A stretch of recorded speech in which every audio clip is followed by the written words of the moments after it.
Hi, everyone, and thank you for tuning in. One of the main ideas for actually creating a podcast is actually to encourage participation and communication, not just from the people who are actually having the conversation, but from people who are actually listening to and observing the conversation as well. So, if you have any ideas or insights that you got as you were listening to the conversation, I encourage you to go ahead and share that in the comment section below. I will try and respond to as many of those comments as I can. Additionally, I will let the guests know that there is a comment section below which they can also respond if there are questions for the guests there. So I encourage you to do that. And thank you for tuning in. If you haven't already, consider subscribing. Enjoy the show. We're on, man. How's it going? Good, good, very well. Yeah. It's quite a crazy time because lots of things to cover, lots of Ooh. things to write about. Wild, wild Uh, time, you know, man. Absolutely, given the fact that the farmer agitation come protests have been going on for a very long time, Ooh. and then there are other things like the Republic editor-in-chief being arrested and called in for questioning, Yeah. his WhatsApp chats being Holy leaked, shit. then the freedom of speech issue with Munawar Farooqi, the comedian, Yeah. who's languishing in jail since 2nd January. Yeah. And then we have the master stroke, which is the UP police coming to Bombay to, question a few makers of the Prime Oh, Video yeah. series Tandav. In fact, two of the scenes have even been edited at the behest of the police and in order to please them. Yeah. Yeah. So it's like a wild and crazy time in that sense It's a as a wild, journalist. it's a wild, wild thing, wild, wild group of things that are going on, man. And I want to talk about each and every one of those things. Additionally, Yeah, and Yeah, since you said Wild Wild, I mean UP is also called the Wild Wild West. it is definitely it's the wild, wild west of So India, man, for sure. yeah, All these yeah, Vasaipur and all these movies. The reason why people are so excited and like attracted to that format is because it's just so chaotic and wild and like anything can happen. And and it's raw. It's absolutely raw, straight out of the hinterland, which people are not forced to sugarcoat. I mean, the movie makers, yeah, the actors, the yeah. entire crew and cast, they can like really be themselves because there are lots of because if you don't swear or if you don't like use a cuss word at times where it's required, then the true essence of it does not get covered and highlighted and is not projected in the truest sense, if I may say so. Exactly. And like a lot of people took offense to the fact that I don't know. From what I understand, a lot of people took Yeah, offense to the like fact that people. Mirzapur Yeah. and the other series, Tandav, they said that was showing the state in bad light. What does that mean? Uh, Lawlessness and Jungle Raj are two things that have always been in Uttar Pradesh, Yeah. and right now, so under the current Chief Minister Yogi Adityanath, I think it's a mere eyewash in terms of improvement and betterment for law and order. Yeah. Barely anything is being done. They in fact started pleasing people and wanted to make people realize that they're really doing something when they started going after gangsters. Right. Yeah. I mean, but yeah, that's on the surface. But what about the real problem? I mean, merely just bringing in, legislations and sorts of rules and laws in order to stop, say, something like a child sexual abuse or a sexual assault against a Yeah. woman or something. You really have to act on it. Yeah, man. I Merely think just a lot of people are. in a law. Sorry about that, but I was saying a lot of people are even pissed off about love jihad. So, like, instead, it seems like a lot of and very significant section of the Indian population, which is resides in UP, everyone kind of hopes that it's going to move forward. There's going to be some kind of progress, but when they instate laws like love jihad and kind of call it a real thing, they Yeah, kind of yeah. it seems like they're regressing to the outside world. Yeah, absolutely. I mean, firstly, I don't think the Constitution and the Supreme Court Yeah. should allow or disallow anyone to marry or not marry whosoever they want or somebody, a partner of their own choice. Yeah. Tomorrow, if I want to convert to Christianity or Islam, Yeah. then I don't think it's the court's business or my state's chief minister's business to even tell me who I should marry, who I should be with. Similarly, if my excuse me, if my partner also wants to convert and take up a certain religious identity, Yeah. then I don't think the society has any business to tell the partner what to do and what religion to follow, what God to pray to. Right. So I think it's absolutely regressive, ridiculous, and outrageous. And I think in the name of love jihad, a lot of false cases are being brought up, and people are being framed under it. And So innocent people are actually in jail. So say for instance, if you have a love jihad case against you, yeah. you will be in jail because it takes a while to get you bail on that offense also. Yeah. The offense being that you have booked Right. And for love jihad. and also it seems Yeah. frivolous. Like, how are you gonna the whole reason of creating laws is first of all to execute it. If you create a law in which it's harder for you to actually ensure that there is some follow up on it, that means that people are going to use that as a tool for power. So there's going to be somebody who's going to use this in a bad way, and that's mostly going to be because of the fact that you can't really execute love whatever law that you come up against with reference to love jihad across the state or across the fucking country. That's going to be impossible.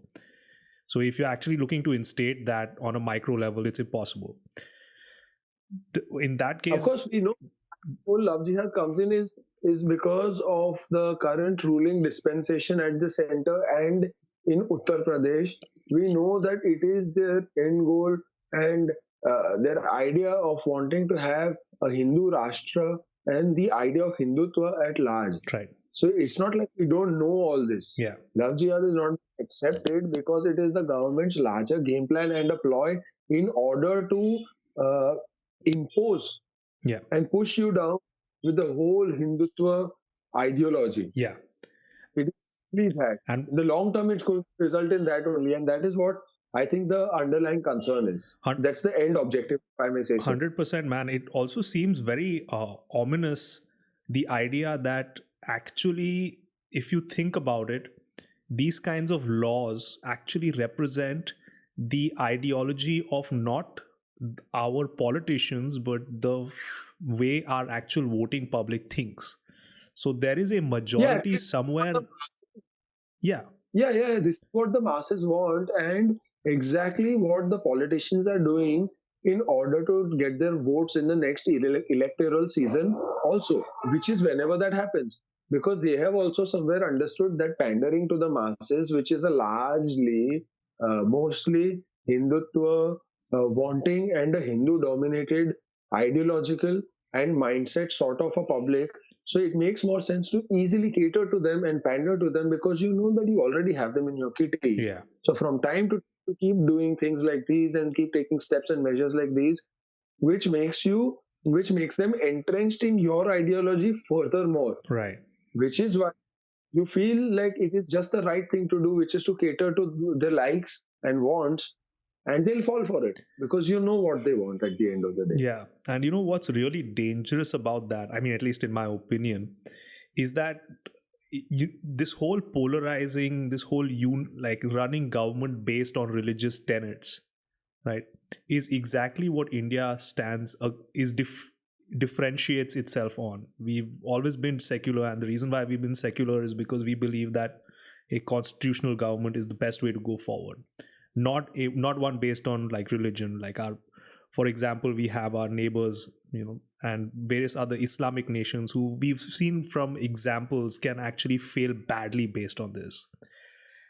And the BJP acknowledges it. If you look at the literature on BJP, things like that, they've always been for free markets, free enterprise. Yeah. So it seems like they've swallowed this pill of polarization to get votes, and a lot of people are backing them. What I don't understand is how is this going to end up in 15 years, right? Because sooner or later, when everyone's Hindu, right? Like 90% of, not 90%, but like 70% of our demographics is Hindu, right? which Yeah, means yeah, that yeah. if you get, even if you fucking achieve everyone, like if you let everyone be Hindu, you're still going to have to differentiate yourself at a later point in time. People will then differentiate themselves further based on certain qualities. That's how hierarchies work. What then? But see, it's such an irony. Even if we don't look at the hierarchy, let's just consider the a greater part of the masses, which you said is Hindu dominated and Hindu driven Right. in our supposedly Hindu Rashtra. Yeah. So what really happens is that they say Hinduism is supposed to be the most tolerant religion. It doesn't preach any kind of violence, no nothing. Hinduism is the most compassionate and the nicest religion. At least it is what is being said. Right. But ironic part being here, in a nation, in a Hindu dominated majority nation, Yeah. in a religion which is supposed to be highly tolerant, the nation becomes intolerant Right. because you can't make jokes. Yeah, because you can't make jokes against the political machinery. The prime minister gets offended, the home minister gets offended. You can't make jokes against religions and gods and deities and goddesses also. Otherwise, you'll be in jail. So, what sort of ironic situation is this? This is, I mean, I'd say this is a complete antithesis, because one way you say that we are tolerant, but the moment I crack a joke, you are not able to swallow it or digest it. So how is that making you tolerant and not intolerant, if I may say so? And So technically two-faced in your own ideology and something that you own strongly, impose upon people. Yeah, man. The thing is also a lot of the whole thing about free speech actually comes out, like the extent to which a country or a society allows free speech is manifest, or it shows itself in the jokes that people are allowed to make. That we know, if you follow any of these stand-up comedians in the States between 60s to 90s, right? You had guys like George Carlin actually come up with this bit, which is the 7 things that you're not allowed to say on television and things like that. So comedians have always pushed the boundary of what we would consider free speech. What is weird is, I mean, what I can definitely see is that the earlier strategy that these governments had was very simple, right? It was, you make an example out of one person so that everyone else falls in line. So find one person and throw the book at them whatever way you can. It could be sinister, you could kill them off, or you could stop them from speaking. But the problem is that in this new era where you have YouTube, you have Twitter, you have all these guys, like you have so many different streams of content, that this form of silencing, I don't think would be really effective or would work.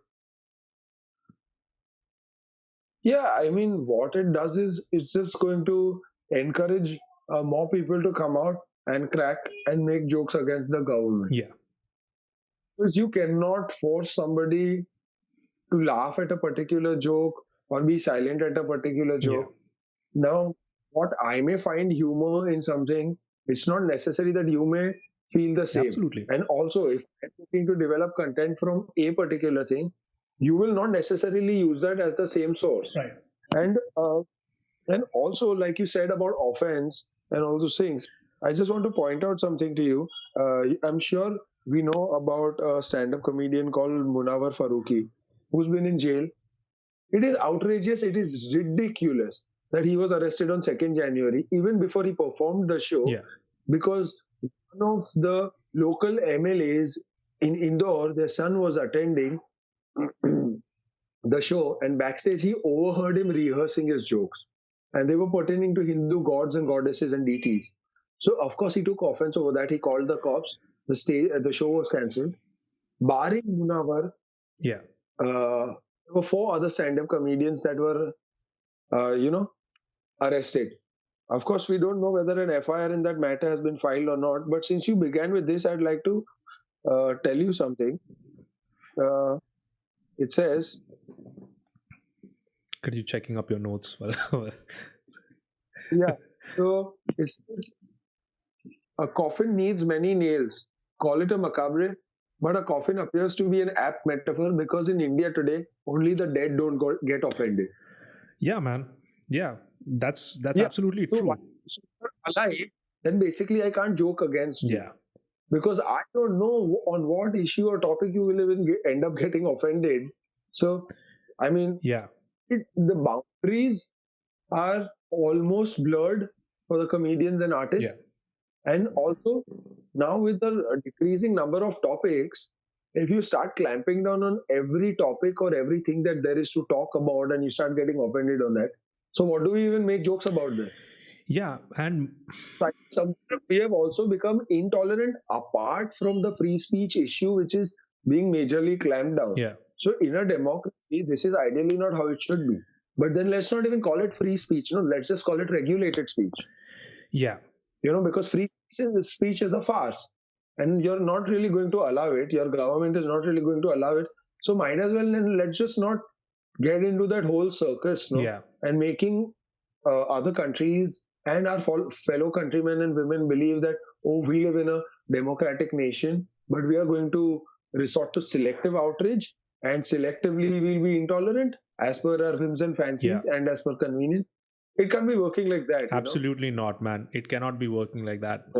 It's one of those things that actually I learned when I exposed myself to other cultures around the world, especially those of the West, is that they really do hold free speech sacred. Like, it is one of the most central tenets.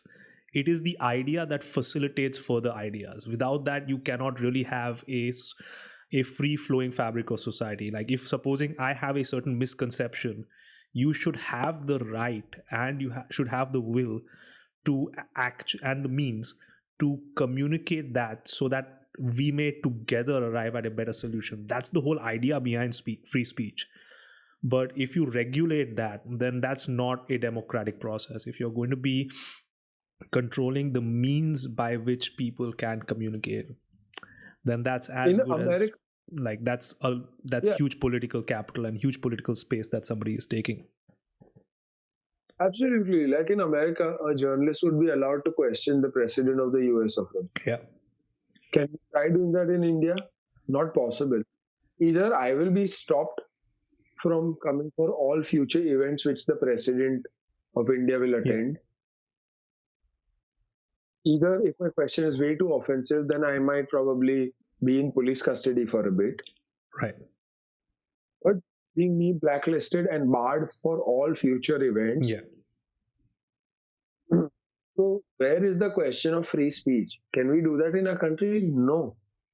I mean, the Prime Minister refuses to even hold a press conference alone by himself. Right. The last one he attended was with Amit Shah and I think 1-2 other ministers. Right. I mean, you're the Prime Minister. What do you have to fear? Yeah, exactly. Like, in the name of speech, you can't say anything and get away. We too also have a lot of concerns. We, the citizens of this country, have voted the person to power. Right. So you better be answerable. You don't want to give answers. You have zero accountability. Right. And then we talk about GST demonetization, the spiraling, downward spiraling of the economy. Then you think all these are offensive things. All sorts of words like anti-nationals are used to brand us that. Right. And go back to the common rhetoric. What's also surprising is the fact that nobody in the media, at least from what I understand, mentions the fact that we have a prime minister in our country right now who is not willing to actually even have a conversation with reference to speak to people through a journalistic medium, answer people's questions and things like that. No, so even if people know, it's like in your face. What is there to not know or not be aware about it? Even if we are, you're forced to swallow your thoughts and words, because if you say that on air and on live TV, or even if it's pre-recorded or whatever on any of your shows, there will be repercussions. There will be consequences. Either there will be random raids by DRI, Enforcement Directorate, all sorts of things. Yeah. CBI, in order to trouble you. Secondly, the Information and Broadcasting Ministry could possibly, if the repercussions are way too much, then they could possibly cancel your license. Yeah. There's a license that you need in order to operate. And We're going to trouble you in every Yeah, different way man. possible. The third, they will stop giving your channel or publication advertisements, which is getting you so much revenue. Correct. And I think also they put And like these lawsuits on you, which are completely frivolous, but they take years for you to kind of untangle yourself out of. Like that's a huge fear as well. yeah, yeah. So nobody really wants to get into that. So people feel that it's rather better to earn favoritism and some brownie points from the government and by the government by doing something entirely positive, that is a whitewashing image of the work that they have done, or not displaying negative at all. Even if you remain neutral, the government will still, I mean, as long as you're not going against them, they don't really have a problem. Is this the case, or I don't was this the case, or has this always been the case, or is this just a recent occurrence know. because of the government that's in Post power 2000, post 2000? that's 2014. That's after Narendra Modi came into power. Oh, Media was not this really regulated. right. Now, every arm of media has been held on to so tightly, barring just the NDTV, because NDTV is essentially looked at as a pro-Congress channel or whatever. But the fact being, whether they're pro-Congress or not, they're actually at least showing what the real scene is. Right. Because now, again, speaking of yesterday's incidents that took place in the capital, where the Delhi police, after giving permission to the farmers to conduct a tractor Yeah. rally, they clashed Yeah. because of reasons, whatever reasons. We will come to that later. But what really happened is that NDTV was the only channel that was showing a two-window split screen. Right. One was the Republic Day Parade. program, the function, the parade that was going on. Excuse me. And the other bit were the visuals of the farmers and the police officials Right. against each other. Right. So every other channel was just showing the parade in order. I mean, I'm sure it's one day where you should highlight the nation's achievements, show India's brazen military strength also, Yeah. displaying your full armory and everything, Now, because the world is looking. But also at the same time, you need to also show a parallel in terms of what is happening and what kind of ugly scenes are taking place in the capital. right. And You there know, was only and one channel that was willing to do that. yeah, exactly. So nobody, if I may say, is ballsy or gutsy enough. Even if even if they have the guts, the courage, and the boldness to do it, they might not end up doing it, fearing repercussion. Got it. So when you are asked to bend, you start crawling. Yeah. This is exactly the case of that. Yeah. That's really fucking scary. The fact that there was only one channel willing to actually go against, not even go against. It was just show the protests as they were actually happening. Yeah, I mean, this is not going against. If you're just projecting the truth Yeah. and the reality. Yeah, but I guess they are. But every is refusing to even talk about or even discuss. Of course, that comes as a different package story where these clashes happened and this sort of violence took place, Right. where a farmer also died. Yeah, that was messed up, man. So you've been covering this for a while now. So Yeah, so I covered the initial few months when I was in Delhi, and now I'm in Bombay actually. right. So right now I'm doing a couple of rural reporting projects in Maharashtra, Yeah. but I will be returning to the capital soon. Right. So So yeah, I had covered that. you had also covered and, the farmer protests, correct? Yeah. So did you go down to the I had. camps and things like? Absolutely. The common rhetoric is that the government is not ready to listen. Right. And also, what is happening is that this government has more or less operated in bad faith. They've done a massive U-turn and track back on the kind of decisions they've announced or the statements they've made. Right. So the main thing here is that the farmers don't trust the government even one bit. Got it. So they are like, of course, I know what we're asking. Firstly, repealing of the 3 farm laws. Right. And after that, how much of the implementation? Because the moment you are done with repealing, and of course, repealing it is not going to be an easy process because they have become laws. So, in your Rajya Sabha, Lok Sabha, they have to be passed and the whole process needs to be redone. Right. So they're getting a lot. There's a lot of pushback from these farmers and groups like that. So Yeah, yeah. They're disgruntled, and they're like, when you try and speak to them, you have to understand their concern, where they say that we don't have any hatred against the government, but the government needs to consult us first. right, Like, how can sitting in Delhi decide on the farmer's issue without asking a real farmer who is really yeah, sowing, tilling his land? That's like asking a Formula One. That's like deciding the engine of a Formula One car without by sitting in your office and not really consulting a driver himself. right. That's kind of the frustration that most farmers have with it. Yeah, yeah, Yeah, because what's interesting is that the law itself sounds good. Like it, it sounds like it's yeah, a makes sense. You want a free market economy so people can identify and like basically naturally kind of wean off and keep growing, or break away yeah. from a market which is not working for them and find new markets, international markets, and diversify the kind of products and the kind of crops that they yield year on year. Right, Mm. right. But it seems like there's a lot of farmers that don't trust the whole process that's going on there. There's an absolute trust deficit because the farmers have also begun to see, and farmers not just from Punjab, from BJP ruled states also they joined, right? Haryana, Yeah, which is an out and out ruled state. In fact, Manohar Lal Khattar, the state chief minister, Haryana chief minister, is he was supposed to have a rally, and his chopper was supposed to land in a particular place, but the farmers didn't allow it. So he was forced to change a lot of things on that day in terms of his route.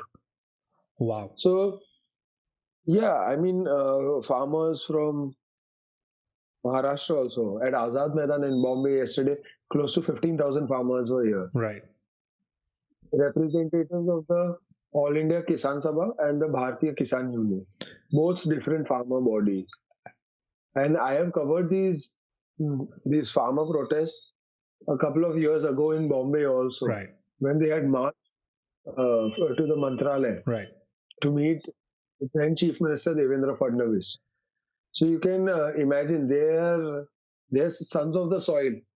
They don't care. They will wait for however long as it takes, but they will not move even an inch because the government can't be taking them, like a joke or be not treating them seriously. So They're the food group of our nation. So what is like based on the people that you speak with during when you're covering these events and these protests, uh, what are some common things that like that farm what are some common reservations that farmers have, like what do they want to achieve out of their protests? their protest is just that we want the laws to be changed. We are not asking for anything more, and that's exactly what they're saying. They're like the minimum support price that the government is saying, will that actually be given to us? They fear that the government will resort to monopolization after some kind of corporates come in and wealthy businessmen who come in, and they will be holding control.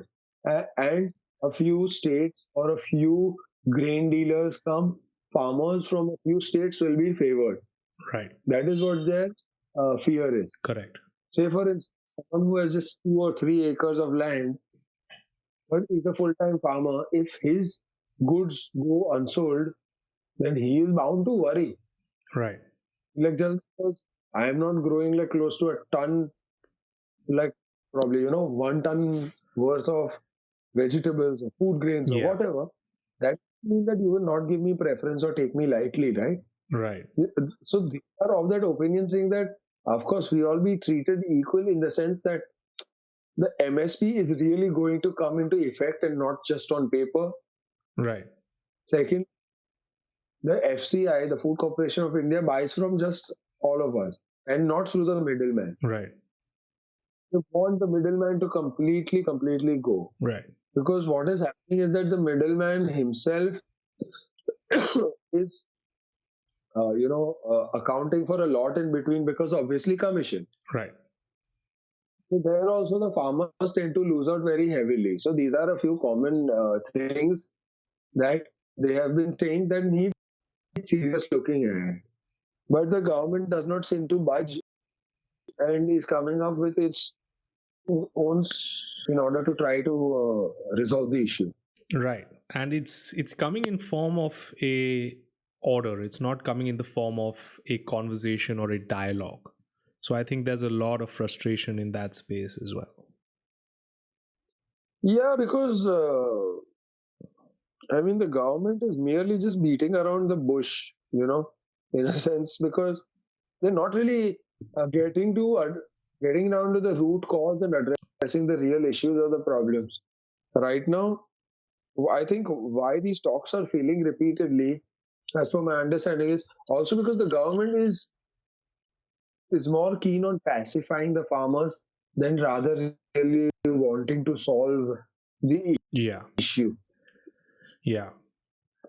This is just a temporary thing. Even if they're pacified for the time, what if they erupt later in the future? That's why this time they're so determined that we don't want to go only, we don't want to Right. move only. I mean, you can understand the seriousness of the situation where today the whole of Delhi is as good as shut. There are lots of traffic jams. Additional paramilitary forces have been deployed in Delhi. Punjab and Haryana have been placed under high alert. So you can really imagine what this means. So this, where they stormed the Red Fort, this was just an attempt actually to make the government realize that how serious we are. Of course, both acted in good faith. I mean, both acted in bad rather. The government didn't use barricades and they put up buses, which is why these guys were also prompted to use tractors and drive past. Right. And some serious amount of collapses took place. If I may throw some light on the statistics, close to 300 cops were injured and 22 FIRs were filed. That's wild, man. That's crazy. Yeah. So, yeah, it was supposed to be a non-violent come peaceful protest, but of course, it took such an ugly turn that yeah, that sounds pretty heavy and there's a lot of conversation that needs to happen, which is obviously not happening there. And especially I really couldn't understand when I think the government, I think it was the Haryana government that actually blocked passage of these farmers on their way to Delhi. That this was a couple of months back. And the moment that happened, that's what I'm saying, that the chief minister, I mean, in a BJP ruled state, he represents the Saffron Party. Right. So you can imagine how frustrated and disgruntled a lot these farmers are. Right.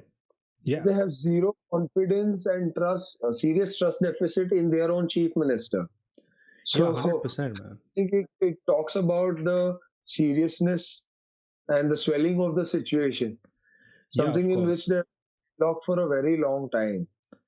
Yeah, if I was in that situation where I was given a regular, like a year on year, I was getting a certain income based on my produce.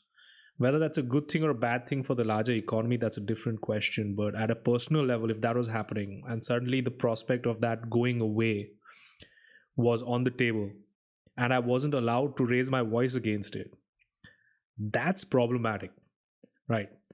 The fact that the tractors came in on Republic Day, that's a big thing. But the fact that the government in the past actually didn't have a conversation with these individuals, if there was some kind of community outreach that the government put in place before this, maybe they might not have received that much of resistance to this. Maybe they might have received some resistance because, of course, you're losing out on a benefit, which is your minimum support price, but you're not really losing out on it. There's a prospect of you losing out on it. And if the government actually communicated that in a more reasonable, more upfront manner, maybe there wouldn't be a need for a lot of things. But of course, now the dilemma is that these people went up and actually, decided to storm the Red Fort, Yeah. which is not acceptable at all. I think, see, the thing is that they also refuse to stick to the route. So by 8 a.m. in the morning, Yeah, thousands of farmers had entered into Delhi via the National Capital Region (NCR). yeah, Uh, so basically, three areas. Uh, I'm going to tell you very quickly: Ghazipur, Tikri, and Singhu border. So these are the main borders on the periphery of Delhi through which you can enter into the capital. So they were all given, yeah, uh, they were all who were given different lots. There are different farmer teams and farmer committees that are at different places protesting. yeah. They were given permission only till a certain area. Right. And they So, and they broke through those areas.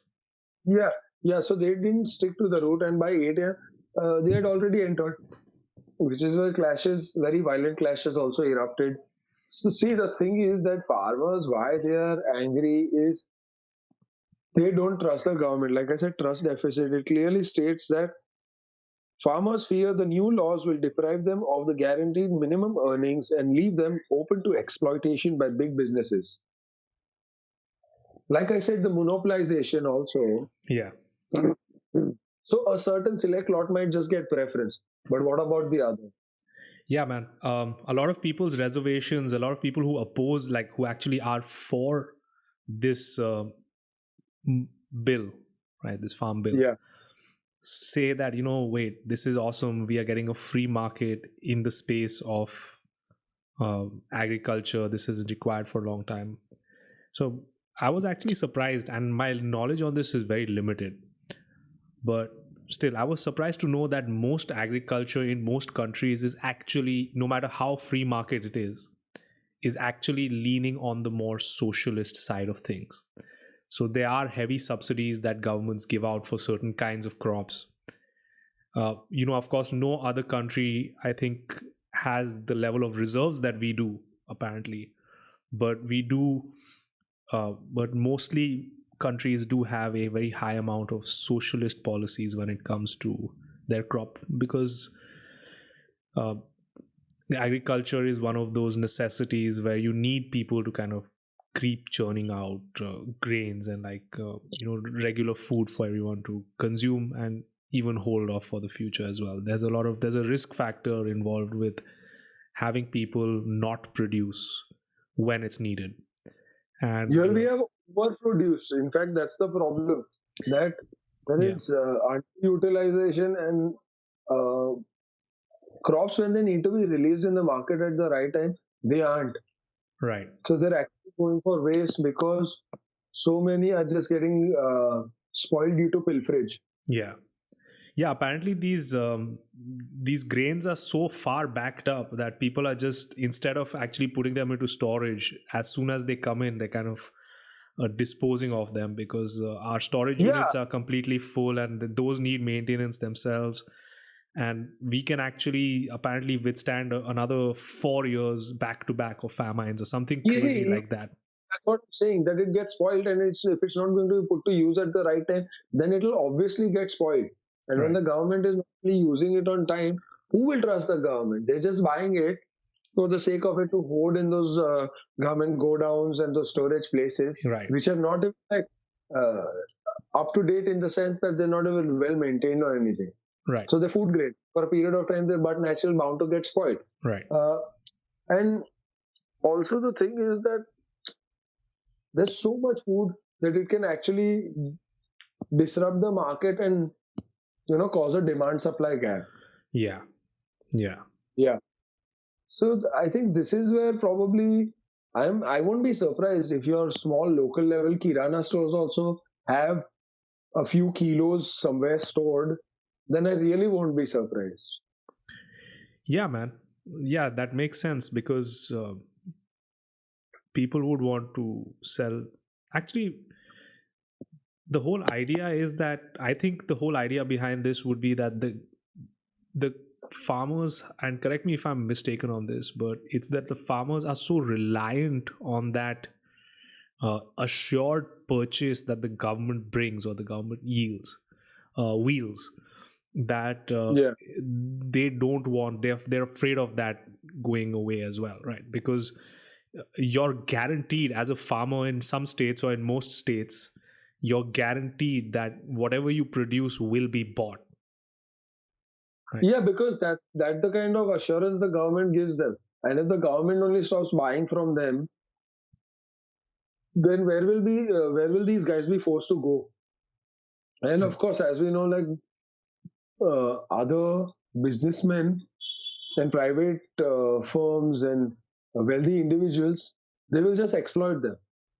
And the Correct. rate the government is able to provide, these guys will not be able to provide or deal with the kind of surplus of food grains or your agricultural produce also, for that matter. Got it.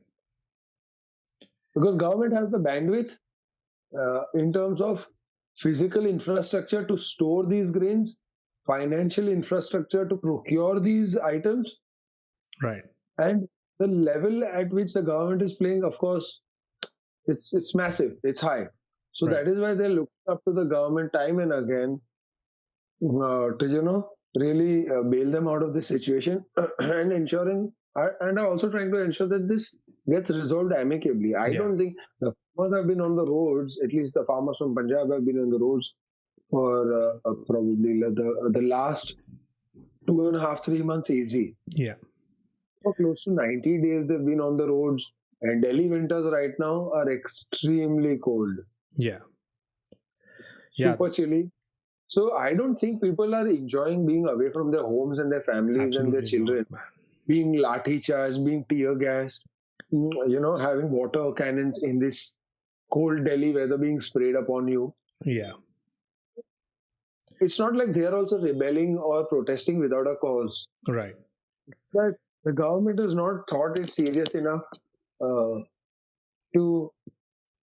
The first few months, the government didn't even bother. Right. The government didn't take them seriously. Like the Supreme Court intervention was required. Yeah. Only after they realized that these farmers are not just stubborn, but it seems like they're going to get what they want anyway, Yeah. and they're not going to move an inch.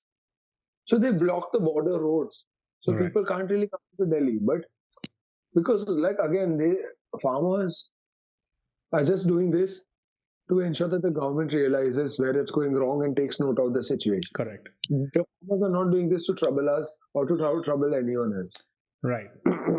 But okay, additionally, this is something that we know through history though, is that whenever the government actually intervenes in, like, messes with the market, tries to play the puppeteer in these spaces, tries to exact control in spaces which are usually best filled with private players, such as agriculture. I know that we have Air India as well, which was a terrible decision. It's Air India is like, it's just, And trying to sell it. yeah, it's going into losses year after year, things like that. Whenever the government intervenes in those spaces, it usually calls for disaster, because nothing grows like the market does. That's something that we all know.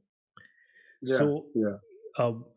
and I think additionally, we kind of screwed ourselves a few years back by just regulating the shit out of everything through those protectionist policies and that whole wave of protectionist policies that we have had way back when. And I think that we've gotten ourselves in a corner, which is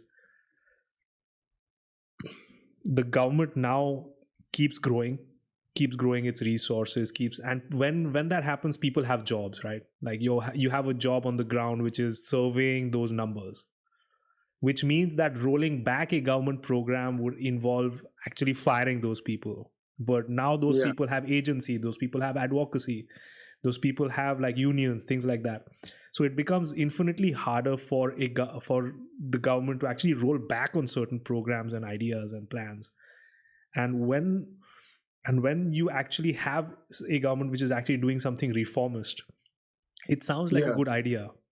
But now it seems like we've wedged ourselves in a place where it's growing increasingly hard to get to that. Because I guess most people would agree, maybe not the farmers, uh, that a market economy is the best for each individual involved. It either you're going to have prosperity or you're going to have destruction, which is going to be creative destruction. That's something that we know and we understand.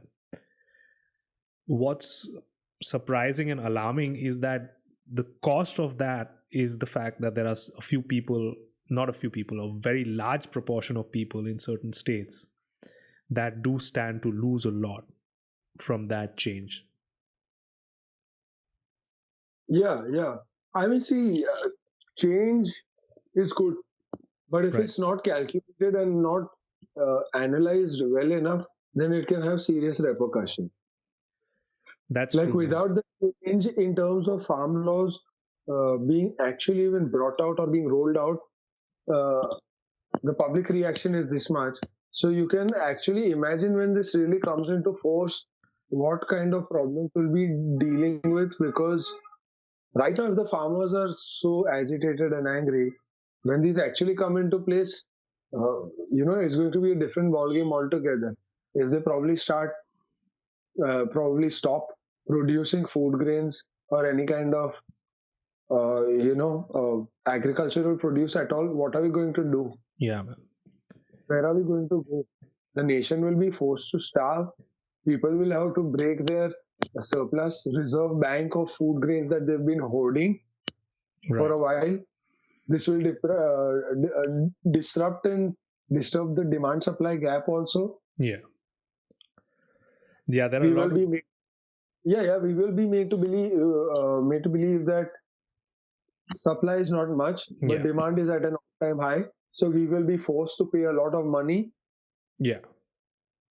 And of course, I am not saying that the farmers should keep incurring losses and at that cost not embrace change. Even they have embraced change in certain places in terms of the new farming techniques or Yeah. bringing agricultural technology into place. It's not like there is resistance to change, but it's just that the government is operating on such a no trust or a serious trust deficit basis that the farmers already feel that they will be let down because this government is just resorting to chest thumping, Right. loud mouthing, and zero execution as far as on ground problems are concerned. Yeah, man. And especially if you're going to go to a place, like if you're it's one thing to outmuscle somebody who, like a farmer in a different part of the country, but there are certain parts of India that you cannot outmuscle a group of people. You can't outmuscle a Punjabi, right? If you're a Sikh farmer, if you're a Punjabi farmer, you can't mess with those guys. Those people are some of the hardest people that I've seen. They're also some of the nicest and most loving people I've met in my life. But if you actually look at some of the people that I've uh, met in Punjab, I've been to some of these farmlands, I've been to some of these farms, and I've spoken to some of them. They're nice enough to invite you. You meet them once, they'll call you over for lunch, they'll call you over for breakfast. They're amazing. But at the same time, they are super resilient.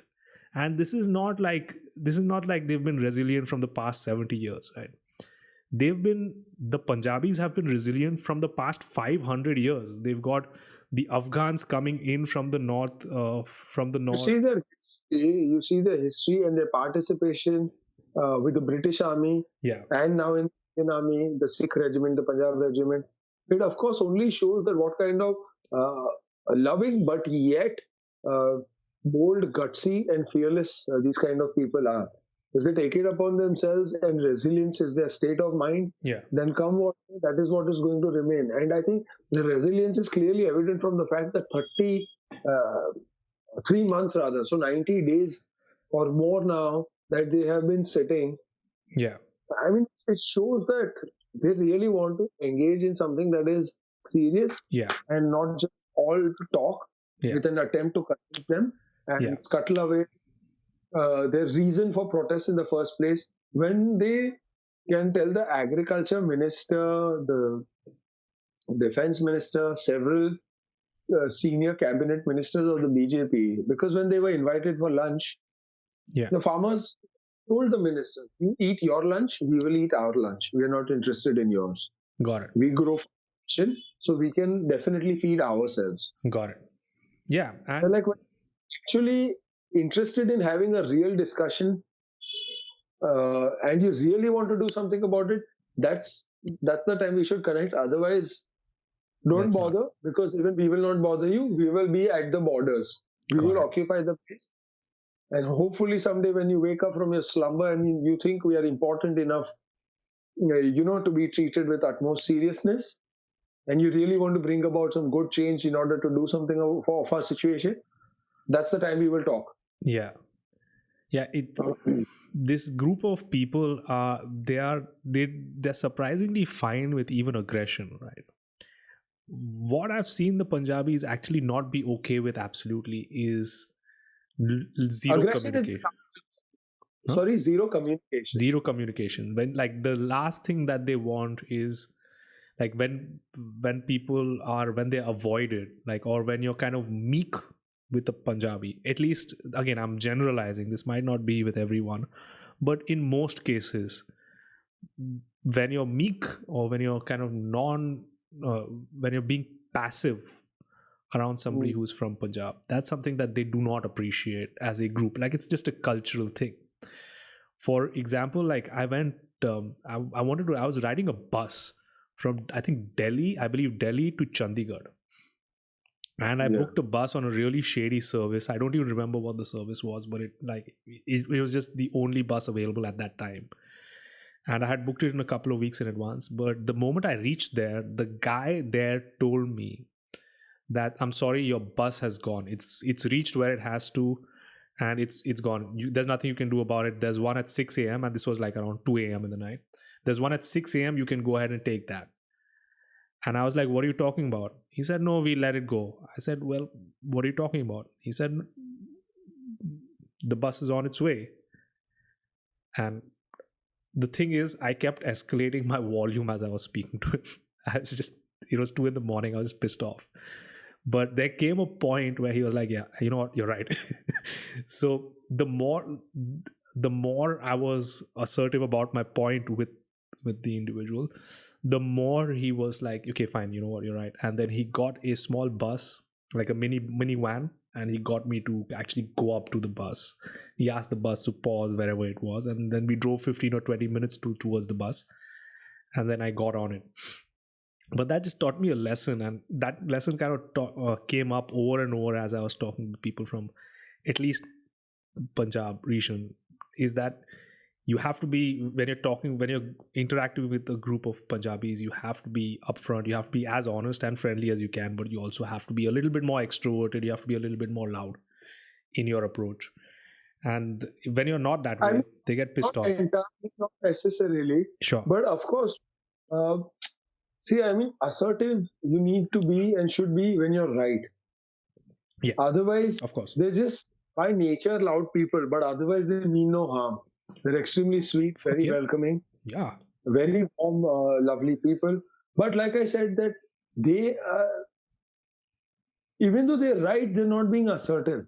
Right. In fact, it's the other way around, where the government has faltered and broken their trust, and the government is being assertive. Got it. So, which is what is actually angering them, making them angry, saying that if we are not telling you what to do, who are you to tell us what to do? And here we are the party that's been wrong. Right. You would introduce decisions on agriculture and farm. You're not even a farmer. So, what do you know about the soil? What do you know about farmland? What do you know about plowing? What do you know about tilling? Our 4 or 5 generations have been doing that. Yeah. We know that. So at least consult us. At least ask us once. You don't think it's important to ask, and then you just go on, introduce a slew of measures and pass some farm bills that really does not go down well with us, and it is definitely the most wrong thing to do in spirit. Yeah. So which is where like the trust deficit has definitely been widened, if not narrowed. Yeah. Yeah, that's some pretty wild shit, man. And I hope that there's some kind of resolution to that, because whenever the government aims for reform, I like it, but at the same time, I'm not a farmer, so I don't really want to suffer on that. So I really do wish that there's some kind of resolution to that. There's also been a lot of shit in the news, man, recently, especially with those WhatsApp messages that were The leaked. Arnab Chatgate. Chatgate, everything's gate now. So for one, how the fuck did it get leaked? Who shared those messages? See, I don't know who has shared and how it's gotten leaked. To answer your question of how it got leaked, how meaning it's not that difficult. If CBI wants, it can actually get into anything. Right. So I am guessing one of its masters itself from BJP, unless they're genuinely that stupid, they have the CBI under their control anyway. Right. So it's very easy to use the CBI and train it against people. So with Right. Arnab's issue making a lot of noise, the current ruling dispensation at the center must have said that, just take a look. Right. So a lot of people working within it, it's very easy. You just scuttle it out. You let it slip out somewhere. Because Exactly. you want it to. That's dude, I was thinking the same exact thing. I was like, the moment it came out, I was like, this isn't out by accident. Even if you read the content of those messages, the dude, There is such as an accident. yeah, exactly. The Like, man-made disaster, if I may say so. yeah, I mean, I'm saying, like, if it's on my phone, why would I want to leak it if there's no agenda involved? I think the person who leaked it mostly was the guy whose messages they Had were. an axe to grind, probably. Huh? Sorry? Had an axe to grind. Yeah. Definitely had an axe to grind. And also with Arnab's close links to the Broadcast Audience Research Council's former CEO Partho Dasgupta, it shows that what a deep nexus exists within the country and how these news channels are rigged. Yeah. So, of course, as we know, Arnab is not a clean guy. There are serious charges against him Yeah. of, tampering with the barometers, Yeah. the barometer or the Yeah. barometer as they call it. So they are basically installed in houses in order to gauge the TV consumption time, Right. and it helps in calculation of rating points, Yeah. television rating, CRPs. So those were tampered with. Times Now's ratings were not played around with at all, so that the Republic goes up and Right. takes an automatic jump. Whatever Republic did, they didn't touch Times Now, irrespective of its activity. So it remained stagnant. And whatever Republic was doing, obviously it was going up, and it kept growing higher.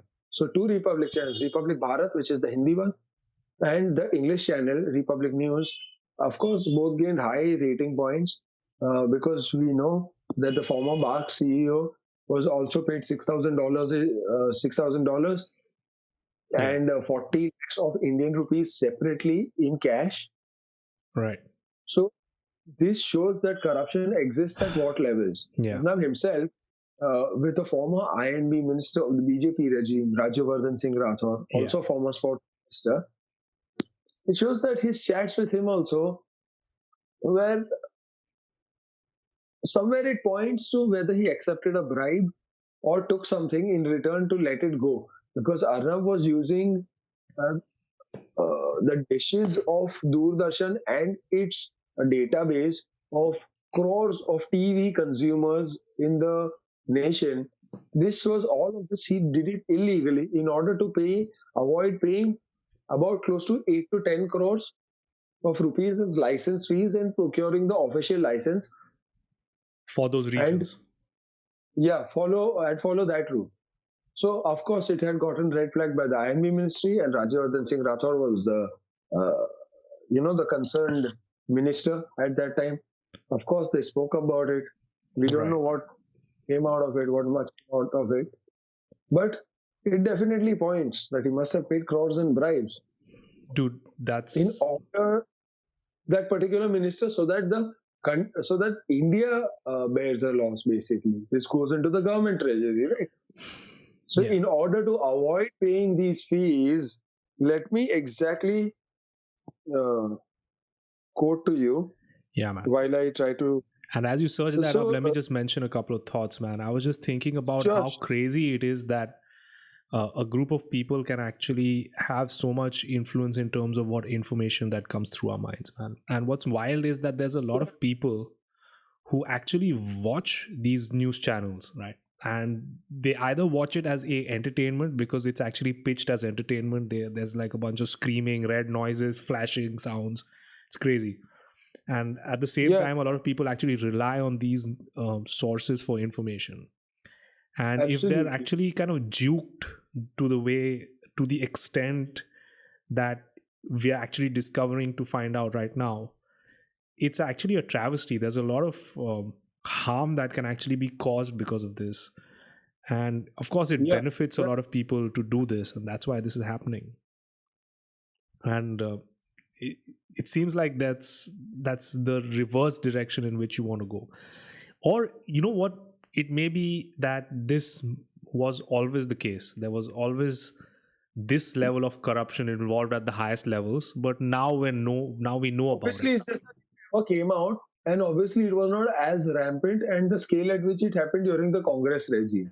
Right. Now again, try to understand very clearly. I mean, I'm not trying to politicize this issue or whatever, No. but it is going to be politicized because we know Arnab's backing uh, he gets from which kind of political masters. I don't have to be loud about that, something that you already know, and why he is favored. Yeah. So, of course, had Congress been there, probably, maybe not. But like I told you, I'm going to look it up, and I did find it. Yeah.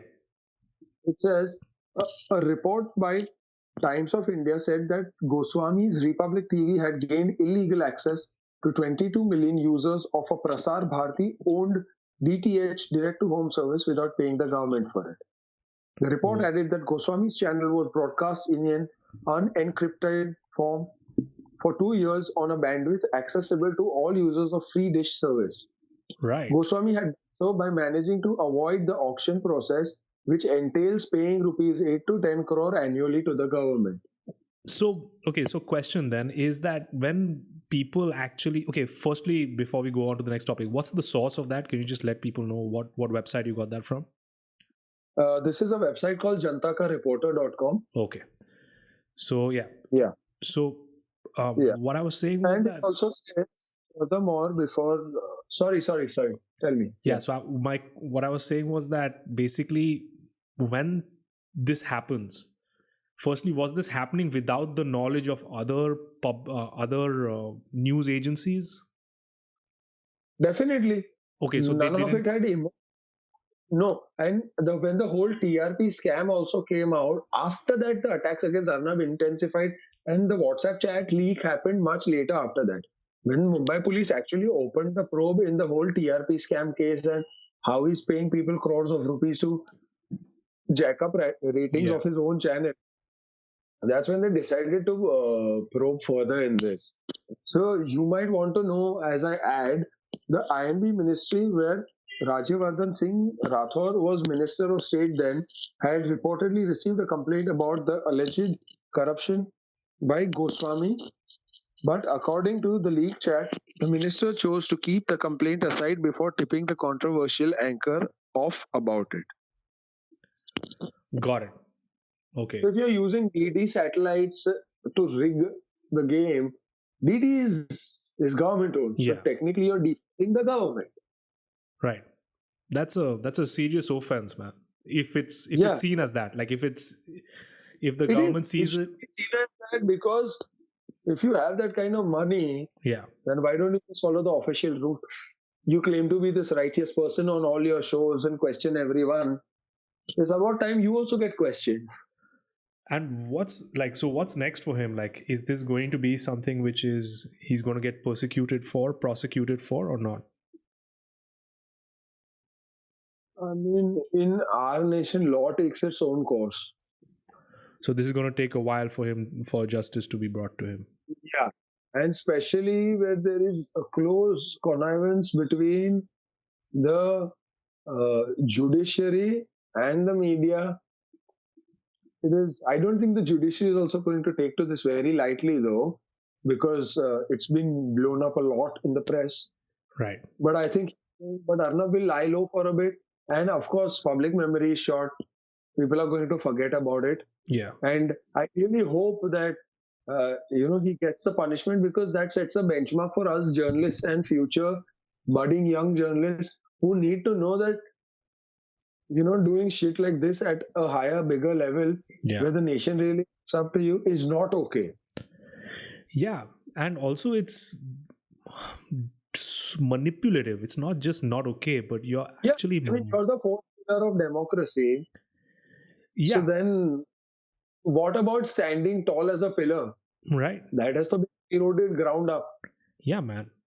Nobody really spoke about this, but there were some people who knew it, but there were some people who just didn't know about it at all. Was that the moment our nation went into a lockdown, the moment like our economy got hit heavily, suddenly you Yeah. have conversations about Sushant Singh Rajput and how this suicide was a murder and things like that. It Obviously, was that was bound to happen because Bihar elections were just around the corner. right. Now who really cares about his death? No one, except for obituaries and editorials and speaking of his acting prowess and how good-natured a human being he was. There's nothing much left also. You think the politicians care now? No. The Right. dead man was only for the BJP to milk votes and Nitish Kumar and his BJP ruling alliance to come back into power in the state. That is why that issue was raked up. Otherwise, what was the need for CBI? Do we think that the Bombay police, Mumbai police is so incompetent? Bro, I mean, when they had, yeah, what's scary is that and what's really alarming for me personally is that there are a lot of people out there who would view these channels and actually engage with these narratives, right? So there was, for the longest time, my mother reached out to me and she's like, you know what, I feel that there's injustice being done because this guy was a great guy, he was a good person, Sushant Singh Rajput, and I'm sure he was, and his life was taken away because of nepotism, these evil people like Karan Johar and all these individuals. Narrative took just such an ugly different turn. Of course, I agree that you cannot pin the blame entirely on that. Yeah, he was depressed and stuff like that. Also because he had bought an expensive house that he was paying a loan for. He had not got work in a while. Yeah. But if you've not got work, you can't blame entirely on nepotism. Not everyone in the industry works as a byproduct or a beneficiary of the Yeah. nepotism circle. Right? Moreover, People there were self-made also. So the I think it's individual not was kind. sorry, I was Yeah. sorry about that. I was saying the individual was like Sushant was obviously, like, not obviously, but there's a very high likelihood that the guy was depressed, right? And Yeah, when you're in fact, depressed, you're depressed. His doctor has spoken, Yeah. and his doctor has said that he was undergoing treatment for depression. He was consuming medicines also. Yeah. So, like you said, when you're depressed, you're depressed. So, depression can be because of multiple factors. Yeah. Until you clearly don't know because of which factor or factors it has really caused you to get depressed, Yeah. there is absolutely zero point in speculating what reasons could have really caused the suicide. Yeah. So, of course, we all Indians love to peddle in baseless theories and give rise to gossip and gossip mongering and all those things.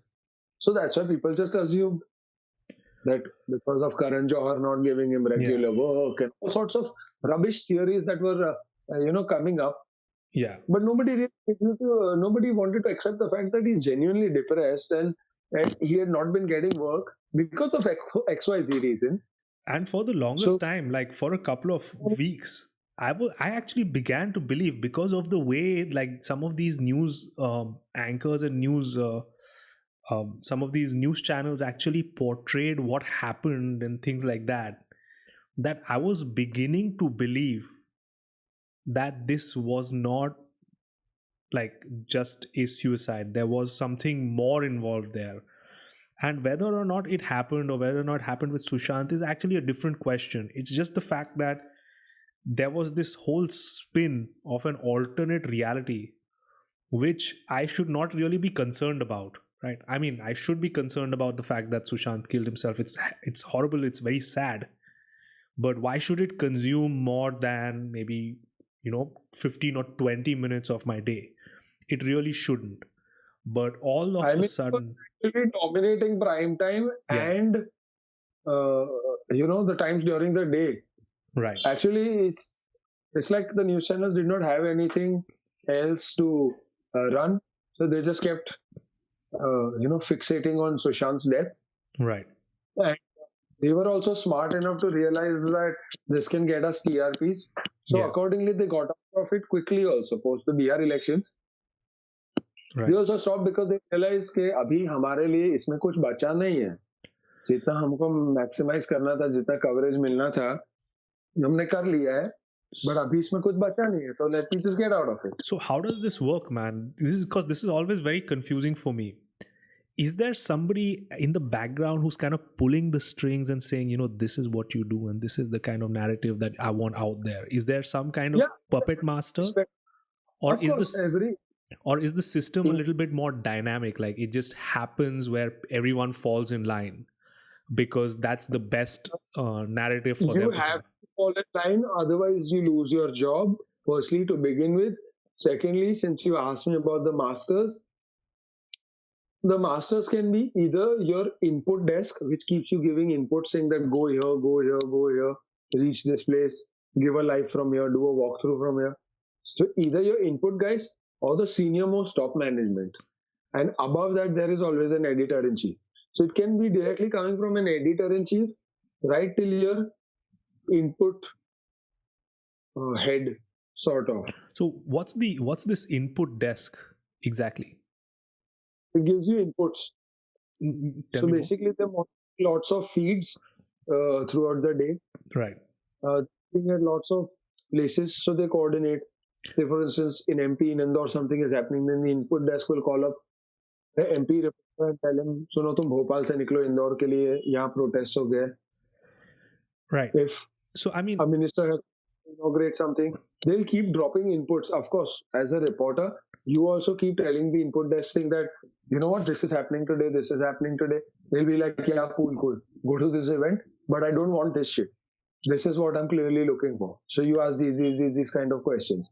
So as a reporter, you use your own sense of judgment also. At times you are forced to toe the line because I might want to do a positive, clean story, but office might not really give two hoots about it. They want something that's a little bit controversial and a little fiery and that can bring in the masala, if I may say so. Kind of provocative. Yeah. Sort of. Yeah, I know what you mean, man. So when you're looking at that stuff, so you get this thing from an input desk, and this input desk tells you which story to follow. What I'm not clear on then is that what tells these news channels, like different channels who have competing different interests, they're different organizations completely, but then they begin covering the same story in the same depth. For example, Sushant Singh, everybody was talking about Sushant Singh at a point in time.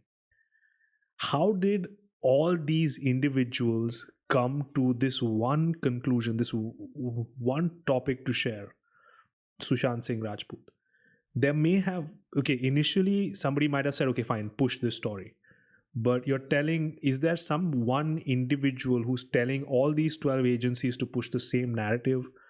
Are these companies discovering organically that, okay, you know what, this topic is kind of building a little bit of curiosity, so we should cater more to it? Over a point of time, over time, that's your sense of judgment.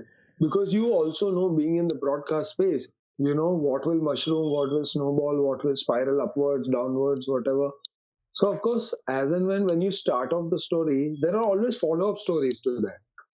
So when you start off, you do basic reporting in terms of just giving out the details. The speculative angles and the multiple theories and all sorts of meaty stuff doesn't come in right at the start. Right. Then it just starts coming up because a lot of, in Hindi, as I say, khulasa. Right. Where a lot of things start coming to the fore and the truth and the reality emerges. That's when you are like, oh shit, this angle, this angle, this angle, this angle. And then just you. So, of course, you also use your sense of judgment as a reporter by, trying to analyze a bit in terms of what can really happen. Yeah. And Yeah. of course, if it's that same trajectory in that path, then you know at least your thinking is straight. Got it. And if you're thinking it that way, then it means that somewhere you also want to do the story that way. Got it. So it's more like, Otherwise, if you want to do it, then you have to take orders from the office who will tell you saying that ye pucho, hame ye chahiye, wo chahiye. got it. So they also take the requirements and demands, no? Right. So it's not exactly like, based on what you say, it sounds to me that it's not exactly like the state-controlled media, um, like a China would have. It's more of a organic. There's curiosity there, so build more on it. So kind of everyone's system. creating their own bullshit and building their own baseless theories. Got it. And they're doing that So- for people's attention. Like they just want. Yeah, of course, purely ratings. Got it. At a time like in a case in point of Sushant Singh Rajput, if everybody is reporting the hell out of that issue, then how are you any different? If you have to be different, then do something differently. Build Right. the curiosity, bring in a new angle, or whatever. There is a lot of shit also. I'm not saying bring in a new angle. By the don't get me wrong. I'm not saying that you should create stuff. Right. Never creates, like, stuff is created on the basis of whatever is there. Right. But however, some channels create stuff which I call lies, of Yeah. course. You shouldn't really create, but Got it. I'm getting what you're saying. It's basically Yeah. you speculating. People can, it's perfectly all right for having someone speculate. And speculation also can be in the way you present it and the way you say it. right. Like, say, for instance, saying things like the Bombay High Court in future has the Bombay High Court in future may decide to take up such and such issue Right. and really act, which means that there is a mild fluctuation. It's a maybe sort of situation. Got But it. when I clearly say that the Bombay High Court is likely to take up this issue given the series of whatever, so my words and my presentation skills also affect the narrative and can give the spin accordingly. So if I don't want to mislead, I have to be as clean and as pure in terms of my reporting abilities as possible. Because people are literally holding on and latching onto my words. So I don't want them to take whatever I said equal to gospel truth or patthar ki lakir kind of a thing, Got you it. know? Yeah, Yeah. and what's actually very dangerous is people. I think now our government, especially I think the Supreme Court, is flirting with the idea, or Bombay High Court is flirting Yeah. with the idea of regulating what news agencies say in terms of assertions. Additionally, I think outside of the courts. Exactly what I'm saying. They've also lost their sense of rationality and thinking, where unnecessary pressure is being put on media houses and they're also being asked by the judiciary to toe the line and not broadcast a particular thing or a particular. I mean, I agree that media has also become extremely irresponsible in its own ways and gone on to the length of reporting whatever they feel is okay for them, or what may fetch them the views and the rating. Yeah. But judiciary has also sort of begun to crawl, if not bend. When earlier the judiciary was never like this, it would be in your favor. It would tell you to do stories left, right, and center. In case if somebody put a frivolous lawsuit or case against you, you could really fight out the matter, saying that he's a representative and a member of the fourth estate, which is the media, so their rights are also protected. Right. But then in the new India, these things have taken a change, have taken a turn for the bad, actually. Yeah. I mean, not wanting to criticize the nation that I myself live in. So what's the But way in terms out of of a this? clear- Man? So the media is obviously caught in a situation where you The have way out of this, when politicians stop influencing, stop bribing, and really stop controlling the judiciary. Because our prime minister, has considerable clout in having the Chief Justice of India shifted. If hypothetically he has a grudge against Mr. Bobde, who is Yeah. the current Chief Justice of India, he can be picked up and be shifted, or as they say, shunted out Yeah. to where he will do a press conference later and tell the media what actually transpired is a different thing. Hmm. But yeah, even he knows that he can't afford to override or overreach the authority of the Prime Minister of India. What I was asking was more aligned to these kinds of basically high sensation, low resolution reporting, which we're actually seeing now in the media. Like, obviously regulation does not make sense there. You can't regulate the media. That's just a stupid fucking idea. No, I mean, you can regulate the media if they're being irresponsible. There I are mean, who lots of. defines irresponsible? How do you know? Like, how do you know what is irresponsible? I'll tell you, I'll give you an instance. During the lockdown, there is a Marathi channel, Maharashtra based, of Yeah. course, ABP Maza from the ABP group. They had said that there are special trains that will be going from Bandra terminus Right. to Bihar. Right. That time the trains had not started. Right. Now, why did ABP Maza resort to such kind of irresponsible reporting, misleading people, giving them wrong facts, which could have caused a serious law and order problem, and eventually the police were forced to lathi charge and clear out the place? Why Right. did media have? So- Do you think that they should not be responsible enough to cross-check and verify? They said that special trains are running, because of which thousands of migrant workers and laborers wanting to go back to their homes and villages had assembled outside Yeah. the station. They are thrown there.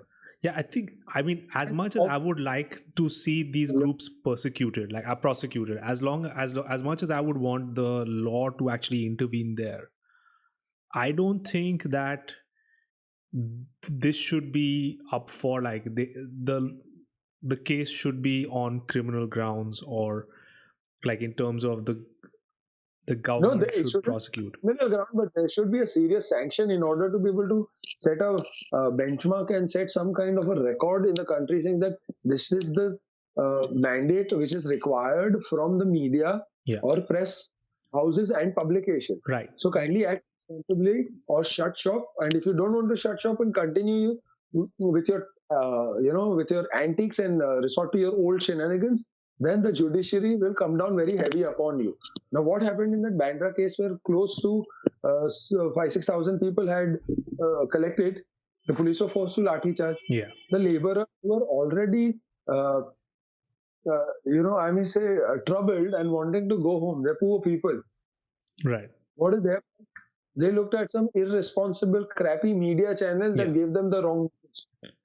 Right. So I think here, media channel needs to be held accountable as well. Even individual journalists, there are lots of journalists that are going individual and entering the freelance game. I Yeah. mean, I don't know. I seem to have lost you, man. Oh man.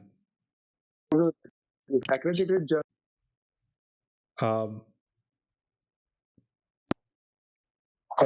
Hello, bro. I think you put me on hold for a second, but that's okay. Yeah. Sorry, I was getting a call, so I just disconnected that. But Yeah. I mean, there has to be some kind of guidelines that need to be followed. Otherwise, in the name of press and media, you will just do anything. You will cause riots tomorrow. And we know the kind of journalism that Republic Bharat was doing. Yeah. If you saw that, the kind of shit that the reporter was doing, and that man is an editor level person, Pradeep Bhandari. Yeah, man. I tell you, whenever I watch these shows now, whenever I watch these Republic TV or something, actually, I was shown a clip. I was sent a clip of Republic TV, some news. Basically, Republic TV actually reporting on the Arnab Goswami WhatsApp scandal bullshit. And I swear to you, man, when I saw that, like I saw it for 30 seconds and I was like, I cannot watch this because this lady is screaming, getting aggressive, talking in terms of like morality. He's such a great person, he's this, he's that. So just the whole experience was very outrageous to me. Like I don't hear people speak like this in my regular everyday life, neither do I crave Yeah, that level of stimulation. So right.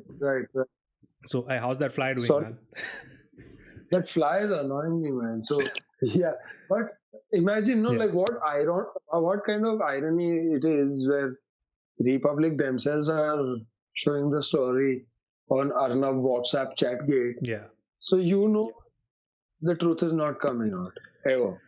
yeah, yeah, They just thought that they will take a preemptive uh, step and a proactive measure yeah, by putting it out on full display, saying that, see, however tainted you think our boss might be, yeah, we are still coming out clean with this. right, So the common man is fooled into believing that, oh, no, he's a nice guy.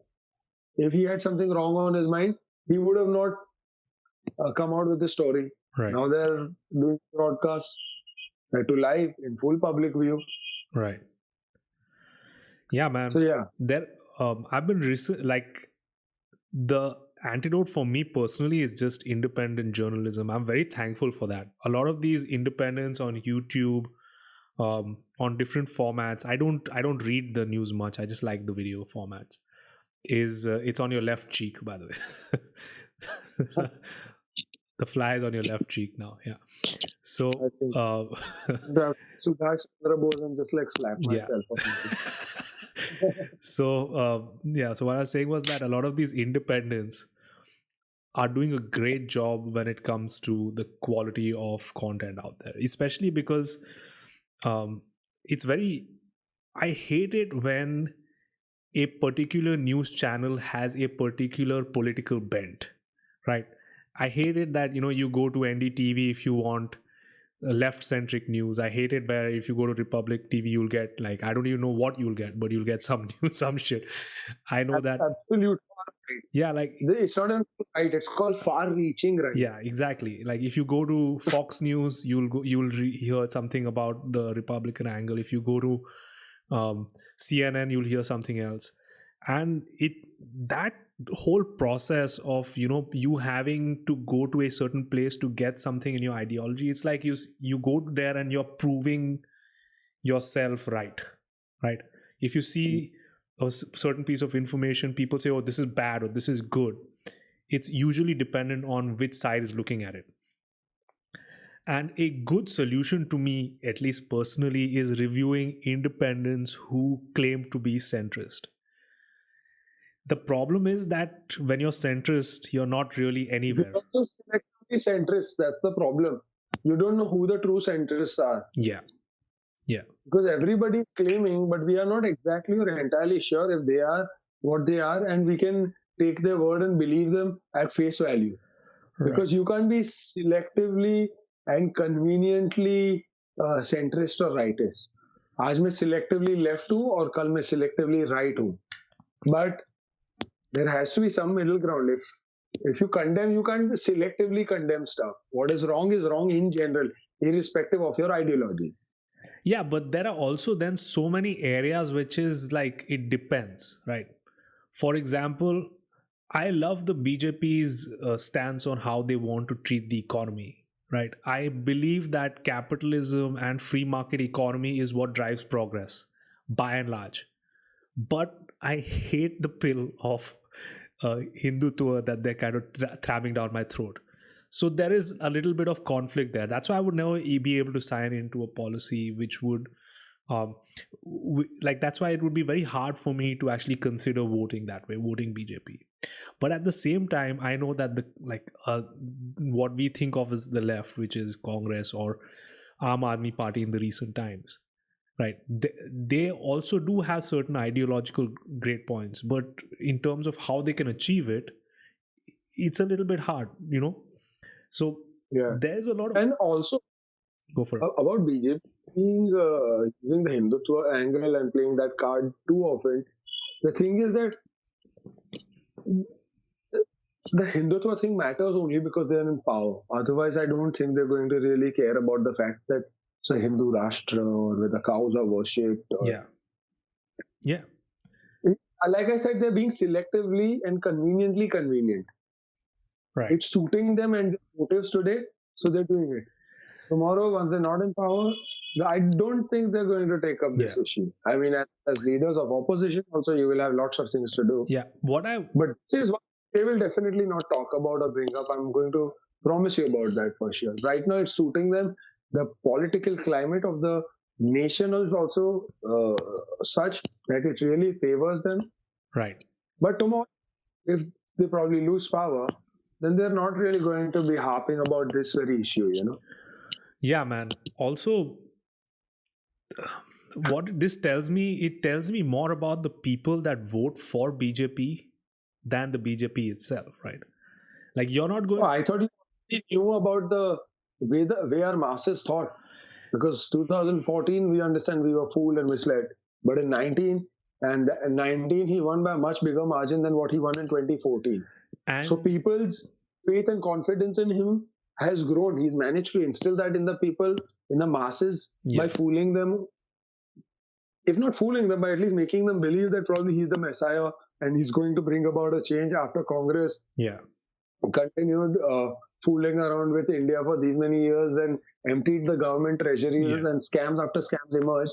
So he's managed to convince the people extremely well in a sense that जो भी है मैं ही हूँ बाकी तो कोई है नहीं. yeah, And people also foolish enough who bought into that. But I hope that in 24, when the next elections come after 3 years, yeah. they're smart and wise enough to make those calls. You think that's But gonna then happen? again, I don't know. I mean, 3 years is a lot of time for him Yeah, right now. And also, we're like a couple of years away. So, no point speculating. yeah, But I'm hoping. But this nation surprises you just when you don't want to be surprised. yeah, man. I think So, there are a lot of over the fence voters who, till the last very minute, are not able to decide. They'll abuse Modi all around the year and they'll be like, हाँ लेकिन मोदी जी के कारण तो अच्छा हुआ है. You ask them 5 achievements, they will not know. right. You know, you ask them 3, they will not know probably. But that's what it is now. Very last minute, you press on The the scary lotus. part is that the role of the opposition is to actually provide uh, a justifiable counter to any ideological change. That's if opposition is left, right? Yeah, If exactly. you finish opposition, Yeah, then there's just like, there's nobody left for BJP to compete with or against. precisely. And If the Congress is finished off, which is also a very dangerous precedent because too much of monopoly can actually make you arrogant right, and a bit of a tyrant. right. Don't want that kind of tyranny happening. Of course, on several occasions we see that, and I say that there are serious hints of fascism that are really seen on several occasions. But if we don't want that to be a very common phenomena, it's better that a strong opposition, for a strong leader to grow, a strong opposition is a must. And here, if the opposition is only not left, then you can imagine that it's going to be scary, extremely scary. Yeah, and yeah, that's the scary part. Is I mean, you have virulent ideologies all the time, right? You have like people who go extreme, but what actually moderates these groups of people is an opposite or like a conflicting thought or another way to see the world or another position that somebody else has, and that kind of helps moderate another extreme position. What is really concerning is what happens when one group is allowed free reign in one direction or the other. I don't think it's going to be a good thing. I think we suffered a lot in the 70s when it went extremely one way, right? When we went very left, and people are still burnt from that experience, and now we're kind of swinging very much to the right. And I understand people's reason why. More or less from what I understand, people who do really support the BJP, they support them because they believe that Hinduism and being Hindu was looked down upon for the longest amount of time, And now they But that is tied to communalism and causing unnecessary hatred amongst people, which is planted by the let me politicians. finish my thought. So what I was saying was that these group of people actually believe that they are getting their identity back when they vote for the BJP. It's so there's a very strong ideological reason for them. It's because I'm good, right? Because I'm Hindu, and voting for BJP actually helps me prove that I'm a good human being because I'm Hindu and I'm valid, which is a kind of Mhm. validation that they've never gotten in the past. The messages that they've gotten from the left, especially the intellectual left, is that you're Hindu, but there's so many things that you should be ashamed of, and there's so many things that you've done badly, the caste system, blah blah bloody blah. And now they want to transform that shame into pride, and people see the BJP as a way of them actually doing that. And so I understand where they come from. And yeah, you were saying that it leads to communalism. Definitely, because a person who's been made to believe and or rather misled, saying that Hinduism he best है, अपना religion ही सबसे ज्यादा superior, हम हिंदू लोग का ही time है, that person will start hating people of different religions. Where is that coexistence and where is the tolerance coming from? Yeah. If you being a Hindu is supposed to make you tolerant, and Hindu is the most tolerant and forgiving religion of all, then you're negating the fact by being an intolerant person. तो फिर तेरा धर्म सबसे best कैसे हुआ जहां तू दूसरों को कोएग्जिस्टेंस में देख ही नहीं सकता है. Your blood is boiling when you see people from Islam, Christianity, or whichever religions you want to name. So then it's actually a paradox, no? Yeah. It's very ironic then. You say that I am tolerant, but when it comes to tolerating, you become suddenly intolerant about others' religions. Right. Yeah. So, I mean, it negates the fact. It's completely agree. It's a joke.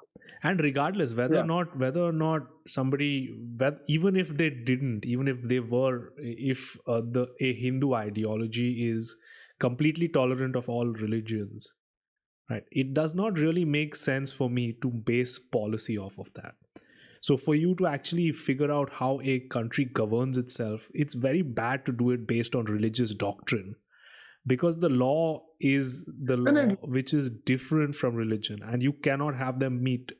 There are plenty of examples around the world where people have tried to put religion and law together, and it's failed miserably. Let's just try and understand this. Somebody from Islam who is an economist, you don't want to make that person a finance minister, but you want to make one Hindu guy who is a dropout, has criminal cases against him, but just because he has political backing in some kind of lineage, make that person the finance minister. So where is the Hindutva coming in? Is that Hindutva really allowing him to bring in a certain sense and understanding of finance and take the economy higher? No.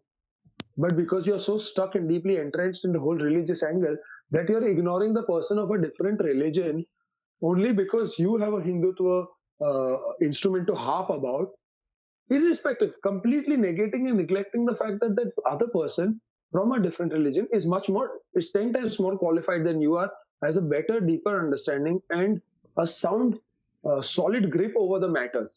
Yeah. Let's just put it this way. A lot of uneducated and undeserving people are in power without really having any understanding or idea, but just because they're a part of the inner coterie and no people in that circle are elevated. I mean, this is not the first time we've seen that. How would you say that they are undeserving if they've been voted in that position, though? No, I meant undeserving maybe as an MP, but not undeserving as a minister.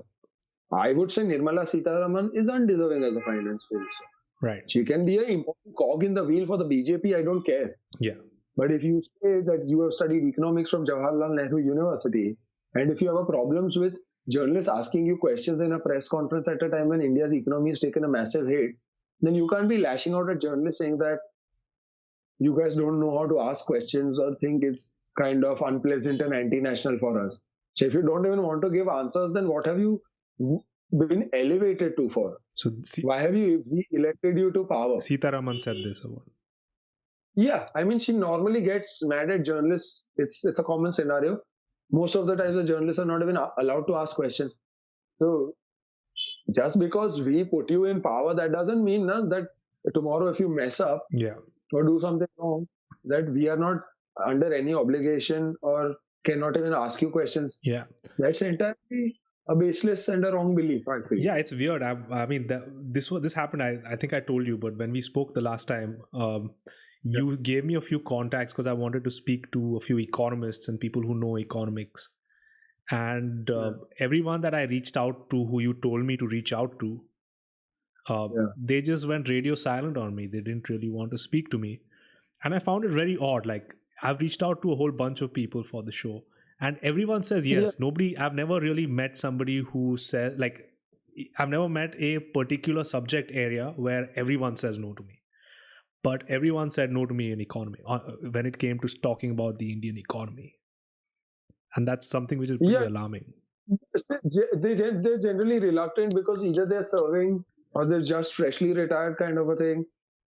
So that is why they feel that unnecessarily the government will trouble them. It's not that they are not courageous or bold enough and don't want to speak about certain issues. Even if, I'm sure even if they want to, they won't because they feel that government might harass them.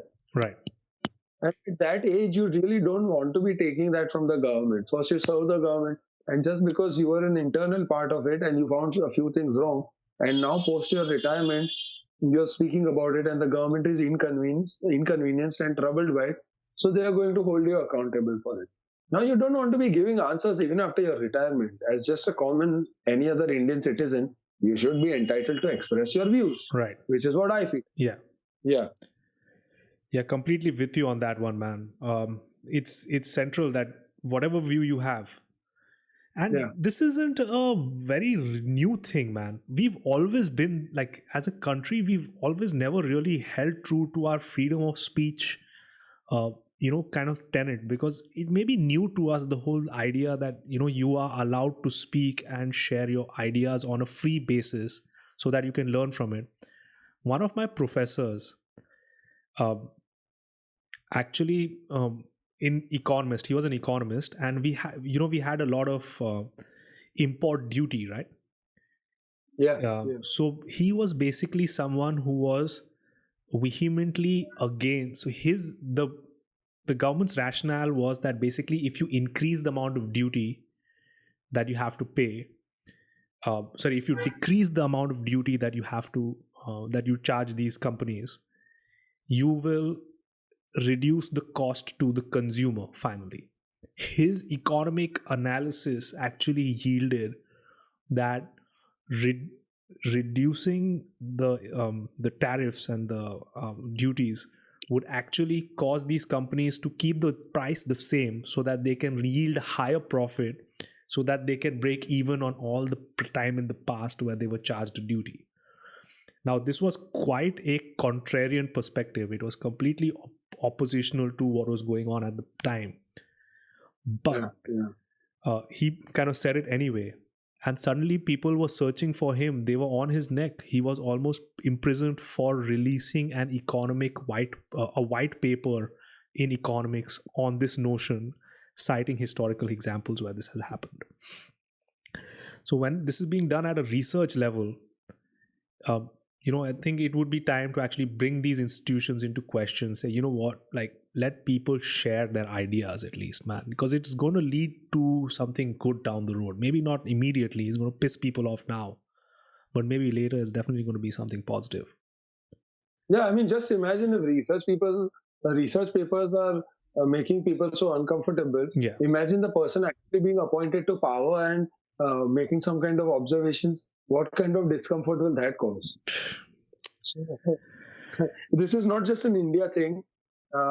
It happens in places abroad also, like China. Of course, China, we know of its dictatorial ways. Yeah.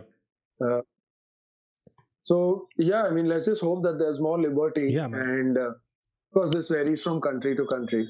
Yeah. So So Dave, how does somebody reach you? How does somebody keep in touch with you in terms of knowing what is the stuff that you're producing, what is the stuff that you're making?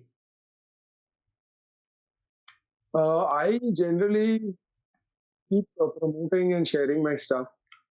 So people who are either looking at my Facebook profile or my LinkedIn, which is where also I keep posting a lot of things.